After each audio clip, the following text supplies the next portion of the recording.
Welcome back to the Rhetoric Prof stream. We're rocking out a little bit with some Fleetwood Mac. Get things revved up here. We're gonna do part 2. Electric Boogaloo of Kenneth Burke's Terministic Screens. Coming at you at 3 p.m. Eastern Daylight Time. I hope you're doing okay. Hope you're living with some good vibes right now. Maybe it might not be so easy to find them, but if you got them, better keep them. All right. Thank you, Fleetwood, getting us kicked off here. So, it was only yesterday when we were streaming last time. We were talking about Kenneth Burke and his very interesting essay, Terministic Screens, and a way of thinking about language that said that terminologies motivate us. The way that we adopt them, what kind of terminology we use, already has consequences. Consequences that I might not be conscious of as someone who is adopting that terminology. So it's this strange idea that language kind of leads us to look at certain parts of the world, certain parts of our experience. And if we adopt a different set of terms, we might look to different things. We might realize different things. So rather than just thinking about language as a tool that I use, I think that's a common idea. And Burke even uses that metaphor sometimes. Rather than language as a tool I use to do what I want. I'm an individual. I'm doing what I want. That language actually suggests things to us that we might not be fully conscious of. It's not even a Freudian idea. It's not like the unconscious. That might be a part of this some level, but really it's just that you don't see things until you're looking for them. And this terminology that you have makes you look for some things, not others. As Burke says, every terminology selects some part of reality. It reflects, so he says it starts by reflecting some part of reality. Everyone kind of usually likes to agree to that one. Though you might think that reflection is a little bit like a funhouse. Reflections can distort. We talked about Narcissus. Check that out. It's on YouTube. It's also in the VOD for a little bit. But it also selects part of reality. It doesn't reflect everything. So if you're using that and you're focused on that, it's also deflecting from other things. So it's not just a question of whether a statement is true or false. It's why did we look to this? Why are we talking about this specific thing rather than some others? What's relevant? What's topical? How do we understand this kind of thing? Each terminology is going to suggest one way of doing that, different from. So we're going to get back into this. Hopefully this will be like a little bit of a shorter stream today. I have some other plans for my day, but see how it goes. Hey, what's up, aliens? Aliens, you're super loyal. Come into this stream all the time, no matter the day or the time. Thanks for popping in. Yes. Live long and prosper. Can also go this way. Oh, thought I could, and then I did it on camera, and I'm like, oh, it looks wonkier than I thought it would. To be able to. Little interesting detail about that. You probably know this. But Leonard Nimoy, who was the actor who played Spock, and they came up with this. He chose this on the basis of its similarity to a Jewish letter, Shin. I thought that was always really cool. Yeah, respect, exactly. So, our attempt to avoid mere relativism. I was in a philosophy stream last night, a bunch of philosophers, which was pretty unusual. Kind of fun, though. And you can go and find that VOD or follow that on the twitch.tv/askaphilosopher. So you might want to give them a follow, too. They do an interesting thing called the Philosophy Booth, where philosophers just appear. People ask them questions. They answer them. You can even join into the Twitch call, which I think is pretty cool. You can like appear in the channel as a video, as a guest, you know. So they're doing some cool stuff over there. But yeah, Star Trek's really cool. I really rejected Star Trek at first. I thought it was really corny. But once you get into it, it is kind of, it's very cool. I really do like Star Trek. Not too into Star Wars. I do like Star Trek. Yeah, you might want to check out that stream if you're interested. We talked a little bit about some things that we were talking about here yesterday. So I was doing a lot of streaming yesterday to my girlfriend's chagrin. Yeah, I think you should give them a follow. they'll Star Wars is I have to give more. I have to give a longer judgment to Star Wars. I haven't really seen the movies. Last time I saw it was when I watched it with my little nephew. So he got a phase. We watched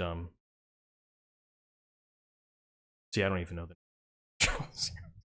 we watched the first episode 4. That one's called. But yeah.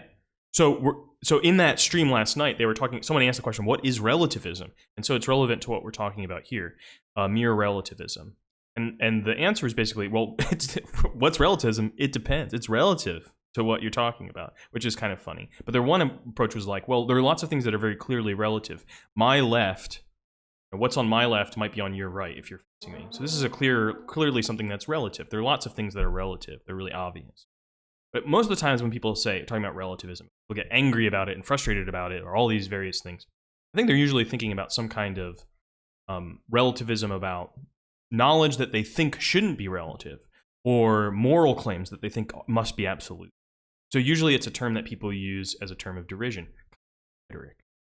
And mere relativism is kind of irresponsible, right? It kind of shrugs its shoulders and it says, well, that's just your opinion, man. To each their own. I don't really want. It means they're really not that interested in engaging with you. And so Burke doesn't want to do that. So let's see so we have all these different terminology, they have different consequences, but he wants to say that doesn't mean that everything's just relative. It's not everything is relative. There's a certain kind of response that he has. Yeah, whataboutism could be whataboutism. I might do a stream on whataboutism because there's like there are certainly some ways of using that can be beating someone over the head with something and trying to distract people. But it also relates to something that I think is very interesting. Well, what's relevant and what's topical? And I think that's something it is something we have to argue for. And learning how to argue for what is missed opportunity, learning how to argue for what is relevant in a situation, gets you right to the heart and root what rhetoric is all about. It's like, what's the concerns of my audience? What's the concerns of the people that I'm with? How do they relate to what I am concerned with and to the thing that we share in our concern, the thing we're talking about? And a lot of times those really deep problems come up in issues of what's relevant. Someone says, that doesn't matter for this conversation. And you say, it does. What I did 2 years ago is not relevant. We're talking about right now. How do we make those determinations? That's a deeply rhetorical problem. But whataboutism can be a way of abusing that and saying, well, if you did this, you're saying this. What about? And then you just bring up some random thing to distract everyone and suck up the air. Okay, let's look at what Burke says about relativism. And now where are we? Must we merely resign ourselves to an endless catalog of terministic screens, each of which can be valued for the light it throws on the human animal, yet none of which can be considered central? In one sense, yes. For strictly speaking, there will be as many different worldviews in human history as there are people. Tot homines, tot sententiae, which means so many men, so many thoughts or opinions. We can safely take it for granted that no one's personal equations are quite identical with anyone else's. What does he mean by personal equations? Things that you identify as being similar or the same, that if you did that whole mapping out of everything that you've ever made that judgment about, those two things are similar, those two things are the same, those two ideas or those two groups of people are similar or the same. If you did all of those judgments that you made and you compared it to someone else, you did a readout of all those judgments, probably no one would have exactly the same idea. In the unwritten cosmic constitution that lies behind all man-made constitution, it is decreed by the nature of things. He's using this kind of constitutional language. It is decreed by the nature of things that each man is necessarily free to be his own tyrant, inexorably imposing upon himself the peculiar combination of insights associated with his peculiar combination of experiences. So there really is this kind of individualistic side to what he's saying, sure. But at the other extreme, each of us shares with all other members of our kind the often inhuman human species. Fatal fact that, however the situation came to be, all members of our species conceive of reality somewhat roundabout, through various media of symbolism. Notice that he uses media there as a plural, because medium in Latin is a neuter noun. Plural of it is media. We often we say the media, but we mean it singularly, right? For Burke is always thinking about mediation as something that's between any two signs And so that the various kinds of mediations or media are plural. Media doesn't here just mean the TV anchors. It can mean stuff like ideas could be media of other ideas. So any such medium will be, as you prefer, either a way of dividing us from the immediate. So, and notice that the immediate, what does that mean? Things that are unmediated.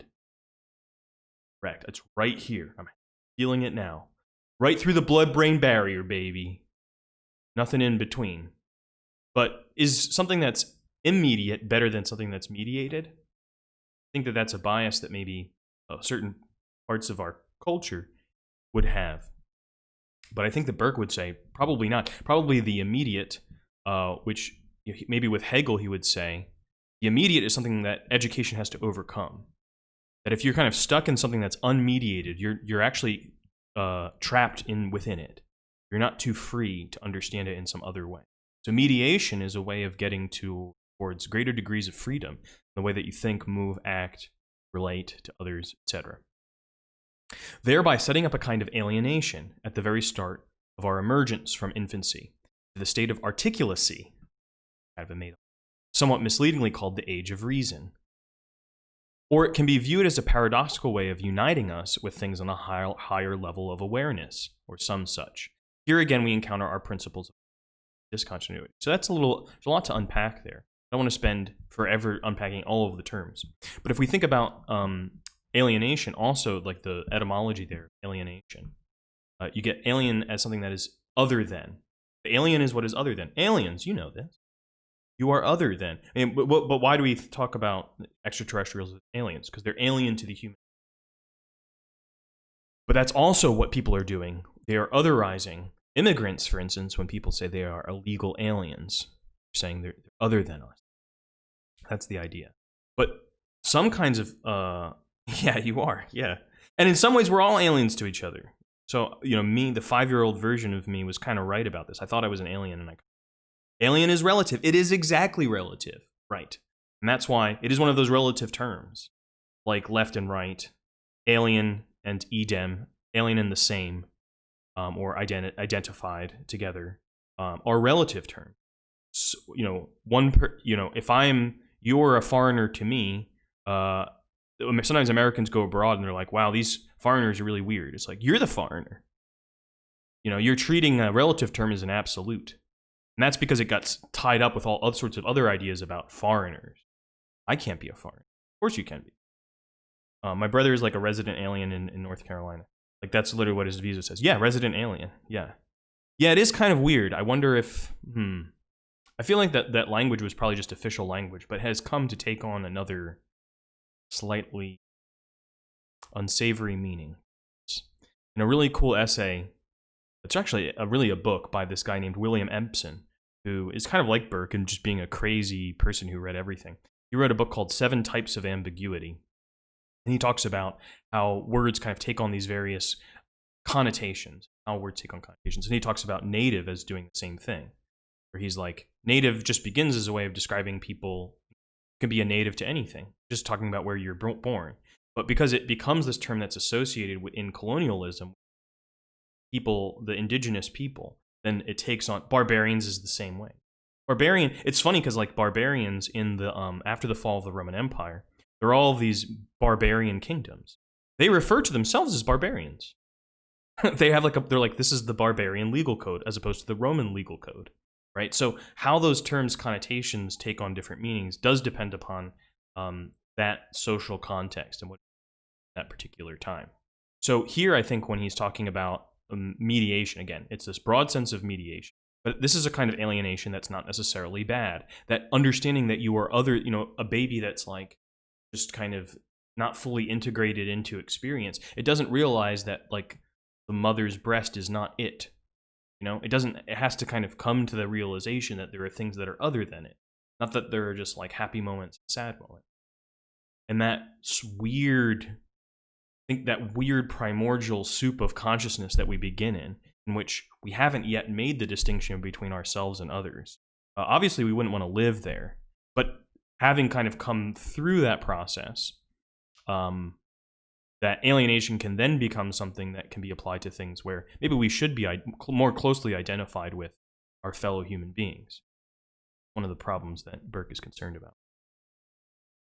Look up their etymology. Yeah, barbaros. I know the etymology of this one. It's funny because my last name is Bar, so but yeah, bar. That's kind of what the Greeks heard other people as saying. You know, when sometimes like people from other languages, I sometimes ask my friends who are bilingual or trilingual how people would say English in other languages. Like, how do Romanians make fun of English? And he's like, Romanians hear English with a bunch of shun, like T-I-O-N at the end, like shun. So they're like, bashun. So that's the kind of way that they would make fun of English.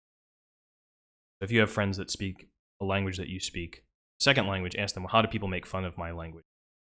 Or, yeah, so they think bar is what people sound like.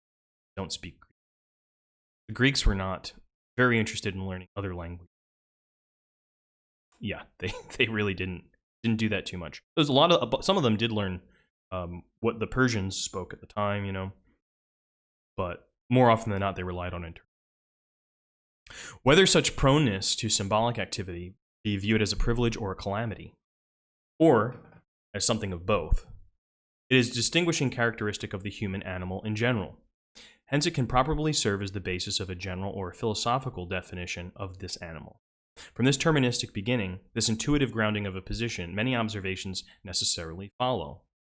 But are we not here necessarily caught in our own net? Must we not concede that a screen built on this basis is just one screen? Alien says, if you want to listen to what English sounds like to non-English speakers, listen to Simlish. Oh, that's true. That's true, the language that people speak in The Sims. Though, like, the script that they give it looks to me like vaguely Thai, or it looks kind of South Asian, which is an interesting kind of combination. Give them a different alphabet. It doesn't look like Roman letters. So again, is it turtles all the way down? Is it terministic screens all the way down? Kind of what Burke is getting at. I'm going to try to adjust my OBS. This might be a little bit laborious to do it this way, but I'm going to try to get it so you can see everything.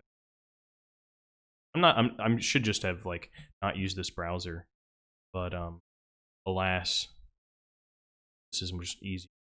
Is it really though? Are you seeing what I'm seeing? Let's.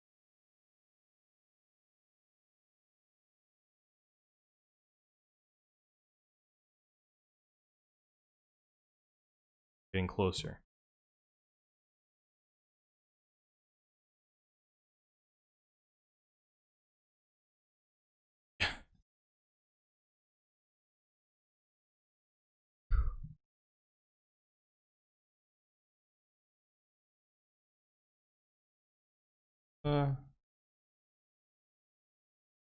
That's not the best. This is not the best way to do this, but you know, I'm just gonna do it. As long as you're not using Internet Explorer. Yeah, it's not my computer. Edge. It opened up in Edge because this is like the default browser, and I just got lazy. If I or anyone, person, or even one. So can it be printed, take its place along with all the others? Can we claim for it special favors, right? So he's like, is the dramatistic vocabulary that I'm giving you here, does it have anything to recommend, or just one amongst others? If I or any one person, or even one particular philosophic school, had invented it, such doubts would be quite justified. But if we pause to look at it quizzically, I think we shall see that it is grounded in a kind of collective revelation from a way back. This collective revelation involves the pragmatic recognition of a distinction between things. This almost goes back to the baby. I mean, the baby eventually has to learn some distinction. It doesn't begin with it as a philosophical distinction between persons and things, but it's like some things, if will respond if you cry, other things don't. And you might be unclear at first. Like the person in the bottle that respond when you cry might seem kind of like the same thing, but eventually you get pretty close to realizing what the difference is between persons and things. Hopefully, if things go well in your education. I think there are a lot of adults that sometimes confuse people and things, treat people like things, so that can still happen. Anyway, this collective revelation involves the pragmatic recognition of a distinction between persons and things. I say pragmatic recognition because often the distinction has not been formally recognized. All the more so because if an object is closely associated with some person whom we know intimately, like the bottle with mother or grandma or dad, it can readily become infused with the identity of that person. And maybe there are other examples beyond this infant example that might be helpful here of like that cologne. Dad always used. And after you die, often after someone dies and you're kind of going through this is happening in my family right now. Someone died and we're going through things, and these like sense of their person as this kind of distributed object, all of the stuff that they, all of these weird things that you associated with them, even though you know that the person isn't there, like some weird part of them is there because of how you understand human. Reverting now to our original term, dramatistic, I would offer this basic proposition for your consideration. Despite the evidences of primitive animism that endows many sheer things with souls, and the opposite modes of contemporary behaviorism, designed to study people as mere things, see that he has a nice kind of parallel there.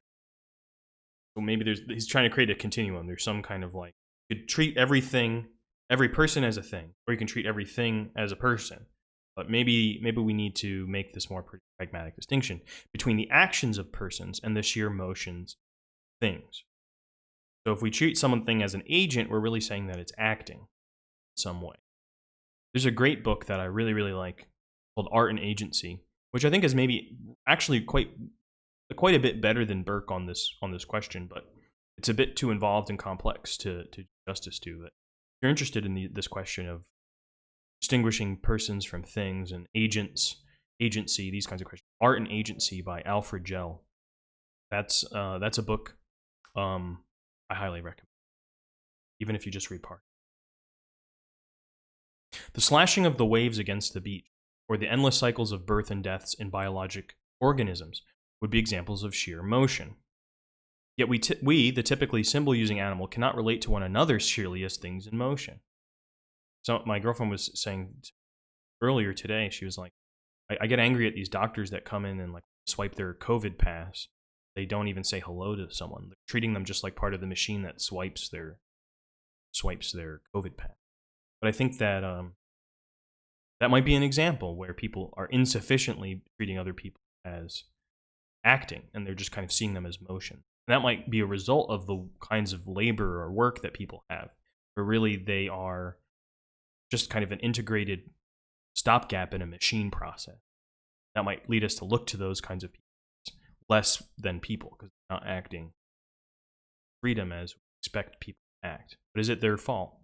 Probably not. Yet with the typically symbol-using animal cannot relate to one another, she things in motion.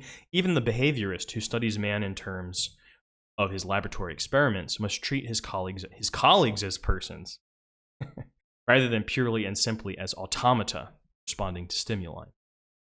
The roles, yeah, exactly. I should make it clear, I'm not pronouncing on the metaphysics of this controversy. Maybe we are but things in motion. I don't have to haggle about that possibility. I need but point out that, whether or not we are things in motion, we think of one another, and especially of those whom we are intimate, as persons. So he's not trying to say, like, what's the true reality behind all things? Is it just an epiphenomenal experience? Like, he's not interested in that. I suspect he's not even not interested in the question. I think he thinks it's a bad kind of question to ask. That it's a question that results from being confused about how symbol systems work. But he's not going to stake his argument there. He's going to stake it more and say, let's ignore that and see pragmatically how it works. That we have to treat persons as acting, and that has consequence. And the difference between a thing and a person is that one merely moves and the other acts. For the sake of the argument, I'm even willing to grant the distinction between moving and persons acting is but an illusion. Right? So you could say, man, the machine. We all really are just machines. That could be one metaphor that you use. All I would claim is that, illusion or not, the human race cannot possibly get along with itself on the basis of any other intuition. So even if we really are all machines, we have to act like we're acting. A little bit of a funny way to put it. The human animal, as we know it, emerges into personality by first mastering whatever tribal speech happens to be a particular symbolic environment. We could not here list even summarily the main aspects of the dramatistic screen without launching into a whole new project. We'll do in other. For present purposes, I must only say enough to indicate my grounds for contending that a dramatistic screen does possess the philosophic character adapted to the discussion of general, as distinct from kinds of insight by the application of special scientific terminologies. So what he's trying to say here is something kind of weird, and it did come up again with the philosophers last night. But I think what Burke's trying to say is that dramatism is more comprehensive than the special vocabulary, sociology or biology in describing human beings. And why is that the case? Because the whole basis of the distinction of persons as opposed to things is that they act. So therefore, if we create a terminology around action, we stay within that distinction. Because a lot of times sociologists, even people who seem to be really interested in social action, do kind of end up treating things as social processes or social functions, a whole functional school. And you do start seeing things in terms of motion. And I don't think Burke is opposed to that. I really don't think he is. I think he's like, that. All that stuff's really interesting. You should check it out. You should read it. But we need to be able to have a workable terminology that doesn't sacrifice the distinction between persons and things. And of course, he has in the back of his mind, war and horrible things that people do to one another when they stop doing it. There's some like political and moral concerns behind this. But I think he also has the concerns of someone who's deeply invested in questions of language and its uses and effects. So that if we begin with a terminology where human beings act, we get all sorts of consequences from it. And that's those consequences, which he works out in his other works, is what dramatism is. So actions have motives, for instance. Motions have causes, but actions have motives. And that gives you a whole realm of difference. And that's all of his books are called Grammar of Motives, Rhetoric of Motives, for this reason, that motives are what you get out of action as opposed to motive. In behalf of my claim that the dramatistic screen is sanctioned by collective revelation, so now of long-standing, suffice it to recall such key terms as Tao, karma, decay, energeia, hodos, actus. So just a few of those. Tao, that's Chinese word for the way. Karma, the Sanskrit word, which you...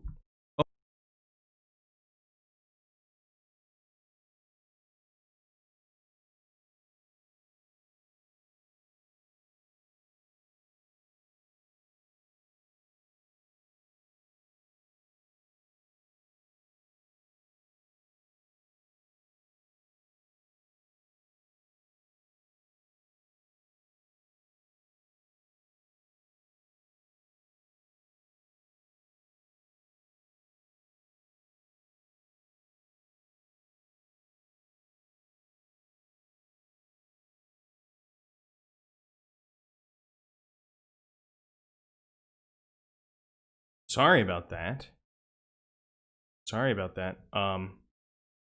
It was a very serious technical problem of getting the plug. Oh man. I'm not good at this part of things anyway. Messing it up. But hopefully you're still here, aliens. We'll continue. I wonder what this will do to the VOD, if it'll just be like 2 videos, or I don't know. So it'll be interesting to see how Twitch handles something like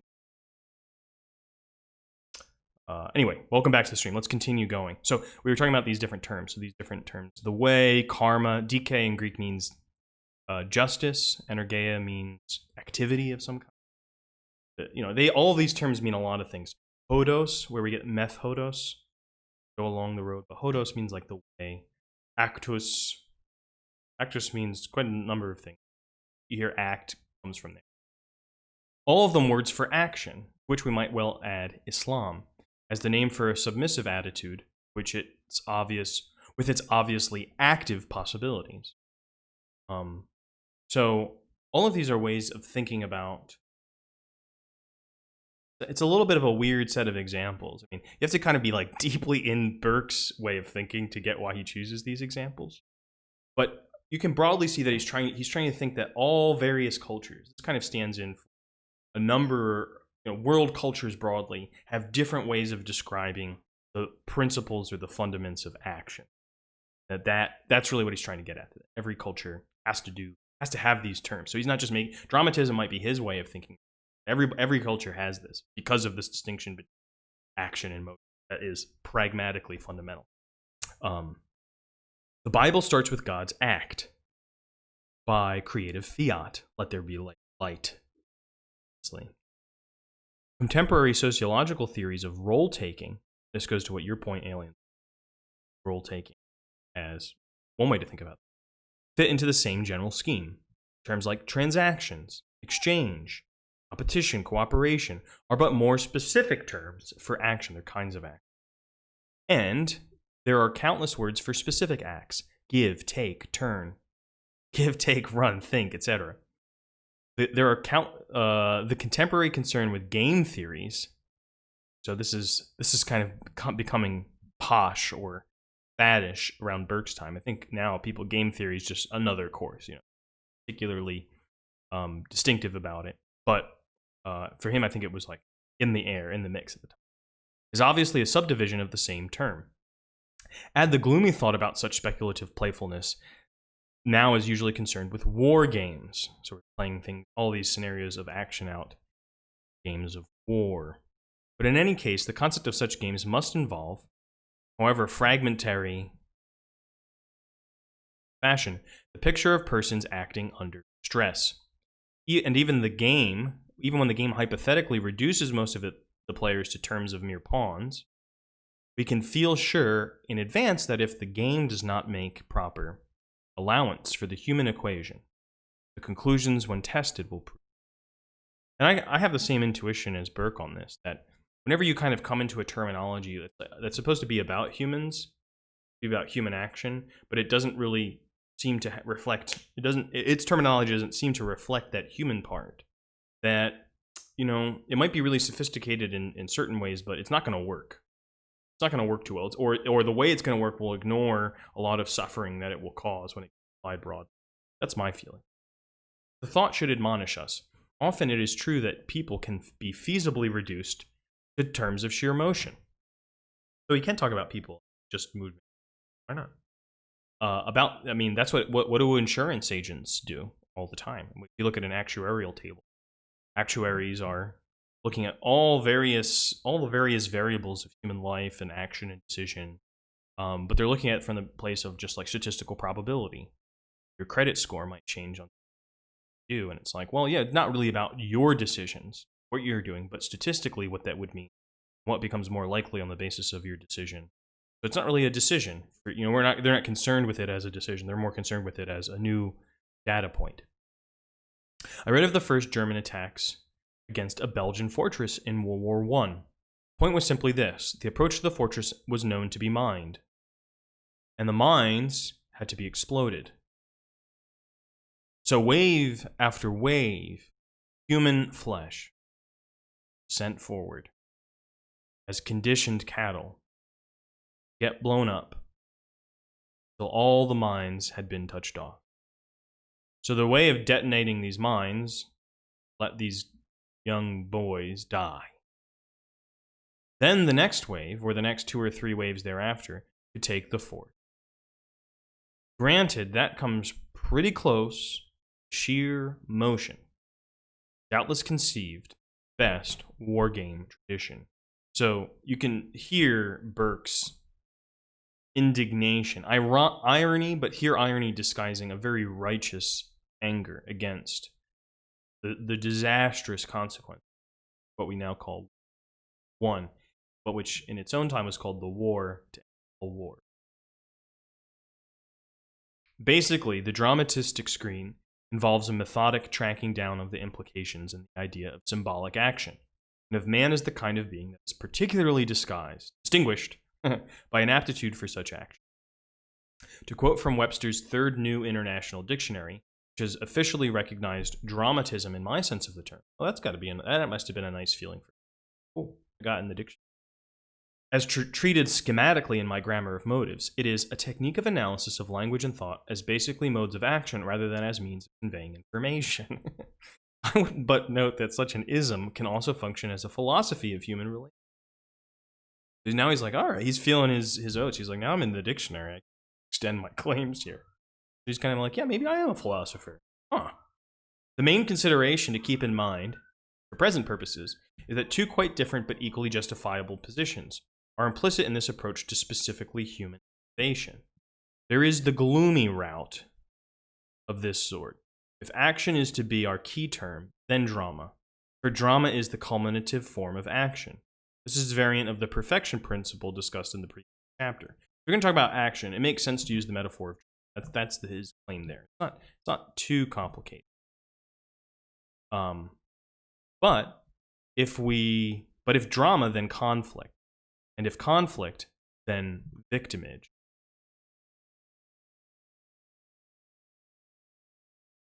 Dramatism is always on the edge of this vexing problem. It comes to a culmination in tragedy, the song of the scapegoat. So why is he saying that tragedy is the song of the scapegoat? Here he's playing like fast and loose with etymology. Because there's a folk etymology of tragedy. Tragos, I believe it's tragos, means goat in Greek. And then the ending, song. So he's talking about the song of the goat. But for him, he's playing on this and saying song of the scapegoat. Scapegoat is actually a tradition that is derived from the Hebrew Bible. And Burke knows this. So he's not using here etymology as a way to be like, that's what tragedy really was in Greek. But he's trying to kind of evoke an image that would be powerful. Because it kind of blends together the Greek and the Hebrew tradition, and it suggests a kind of broader and more universal significance if you're able to follow all of these allusions. There is also a happy route along the lines of a Platonic dialectic. For the present, I would close on some lines that proclaim this happier route in a style that, I must admit, states the problem in the accents of an ideal solution. This idealization ends on two weighty words. One, synecdoche, is used in the sense of part for the whole. The other, tautology, refers to the fact that insofar as the entire structure is infused by a single generating principle, this principle will be tautologically or repetitively implicit in all parts. The lines are meant to suggest that insofar as man is the symbol-using animal, his world is necessarily inspirited with the quality of the symbol, the word, the logos, through which he conceives it. The lines are from my volume of poems, Book of Moments. So then Burke, you really couldn't do this today, where he's like, in order to illustrate my point, I want to reprint a poem of mine. But this is what he goes on to do. So here we go. Let's read the poem. You gotta love this guy. Dialectician's Hymn. So a hymn is like a sacred song. So keep that in mind. What does this have to do with dialectics? It's a little bit strange. A little bit of a strange idea here. So it's already strange that it's in the form of a poem. Hail to thee, Logos. Remember, Logos means word, speech, reason, all that stuff. But for him, it was also because in the Gospel of John, God is that. Talking about logology is the study of religion as words about words. Hail to thee, Logos, thou vast almighty title, in whose name we conjure our acts, the partial representatives of thy whole act. Our acts, partial representatives of thy whole act. Interesting. May we be thy delegates in parliament assembled, parts of thy wholeness, and in our conflicts correcting one another, by study of our errors gaining revelation. So this is a very humanist kind of religion. Revelation coming from not some kind of road to Damascus moment. Not coming from Jibreel kind of whispering the Quran in my ear, but coming from study of our human errors. May we give true voice to the statements of thy creatures. May our spoken words speak for them. May our spoken words speak for them with accuracy, that we know precisely their rejoinders to our utterances, and so may correct our utterances in light of those rejoinders. So he's almost saying we need to learn how to impersonate nature. We need to be able to take on, I'm the Lorax, I speak for the trees. Well, Burke is like, well, really, what would the trees say? Would they be witty? What would their rejoinders be? How would we learn how to speak that way? Thus may we help thine objects to say their say, not suppressing by dictatorial lie, not giving false reports that misrepresent their saying.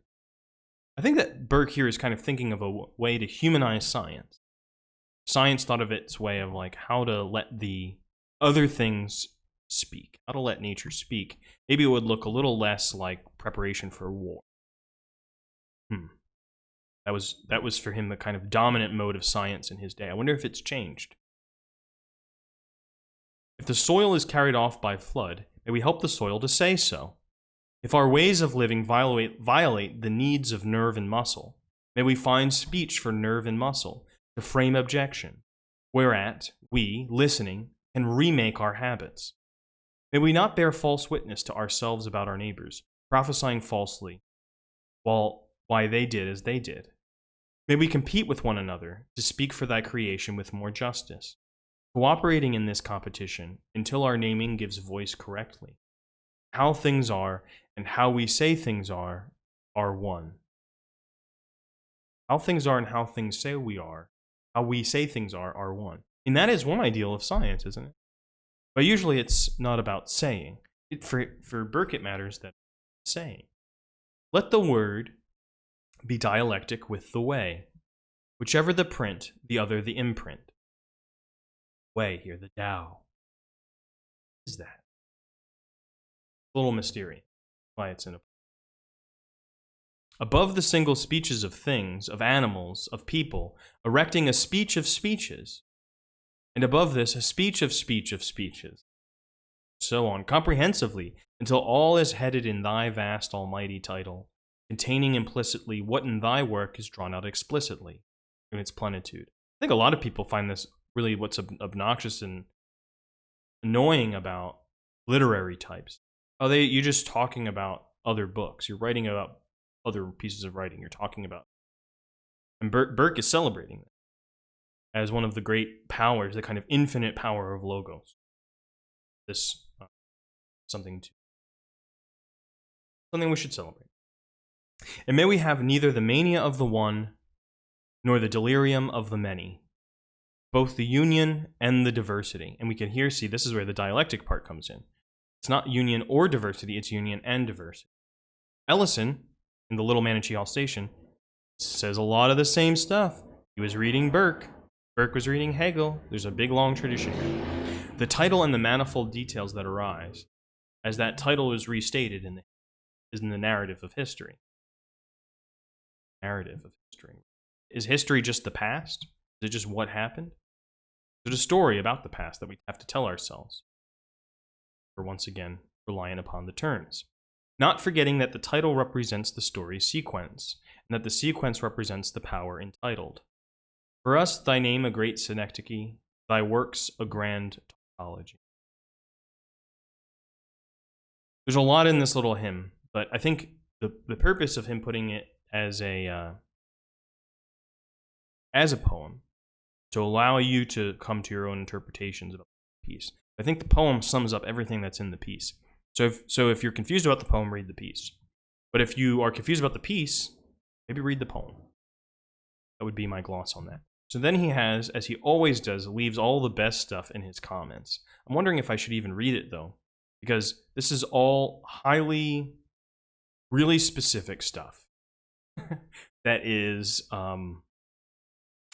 pretty in the weeds. And I don't think that this part, I don't think it's unimportant. I already said it's some of the best stuff in essay. I just don't think it's important for my purposes, but I do think it's worth reading if you're interested. And you can find this piece if you're interested in the piece and you want to have access to it.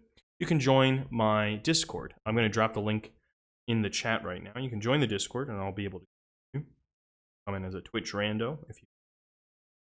And when once you do that, you'll have access to all sorts of things you can request readings. There's a lot of ways to get these readings. It's not too hard to get readings. Sometimes it is, but it's usually easier than it used to. Just get that. Put it in the chat. Sorry that I messed up the stream, and and the computer died. But then it came back. So maybe we lost aliens in that when things went down. But thank you, aliens, for coming to the stream today. and I'll like to see you next time. We are still going to do Toni Morrison's Nobel Prize speech on language, which I think is a nice complement to what Burke says here.